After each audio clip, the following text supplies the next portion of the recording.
Nous voici à une dizaine de mètres de profondeur, dans les entrailles du centre-ville d'Orléans.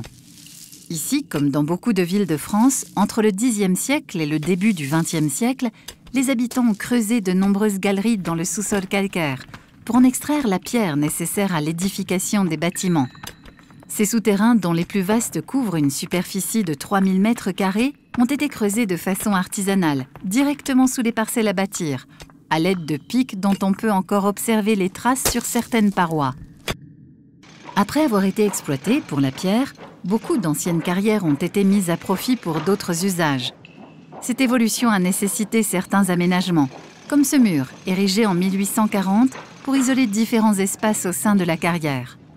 Ainsi réaménagées, les carrières étaient utilisées par exemple pour le stockage de vin en tonneaux ou toute autre denrée alimentaire.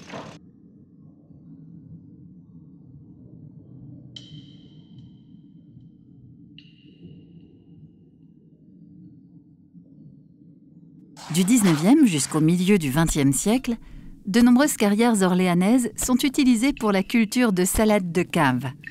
La barbe de capucin, une variété de chicorée à larges feuilles ressemblant à une endive, est cultivée dans ces souterrains où l'obscurité, la température et l'humidité constante offrent des conditions idéales.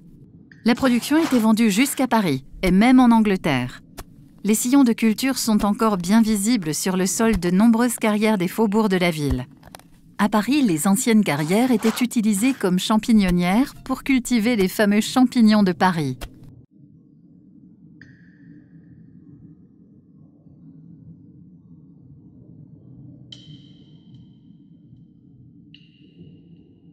Lors de l'exploitation des carrières pour l'extraction de la pierre, les puits étaient le seul moyen d'accéder aux galeries souterraines. Ils servaient également à sortir les blocs de calcaire de la carrière. Les escaliers que nous connaissons actuellement n'ont été creusés que plus tard.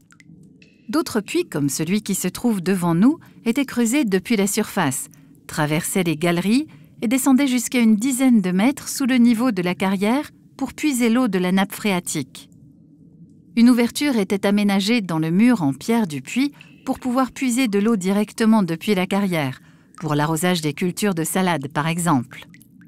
Enfin, d'autres puits assuraient l'aération de la carrière.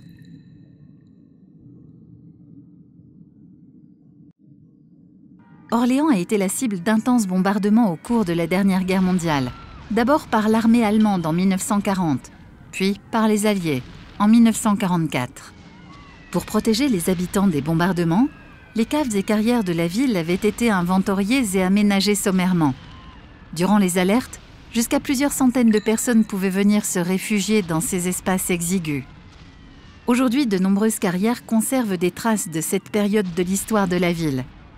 Ici, ce sont des latrines, constituées d'une simple fosse recouverte de planches, qui témoignent de la promiscuité dans laquelle vivaient les habitants réfugiés dans la carrière.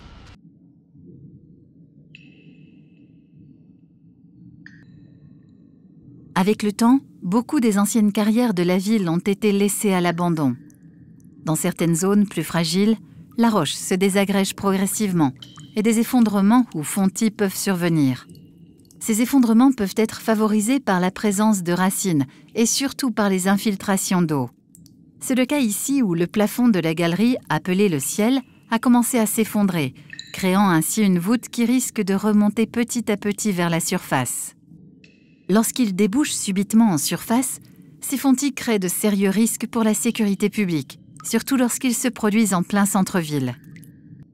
Retrouver et inspecter ces cavités pour prévenir les effondrements fait partie des missions du BRGM. Il a recours pour ceci aux nouvelles technologies qui lui permettent de détecter les cavités depuis la surface du sol ou, comme ici, de les scanner en 3D pour déterminer leur taille et la position de zones instables par rapport à des bâtiments qui pourraient se trouver au-dessus.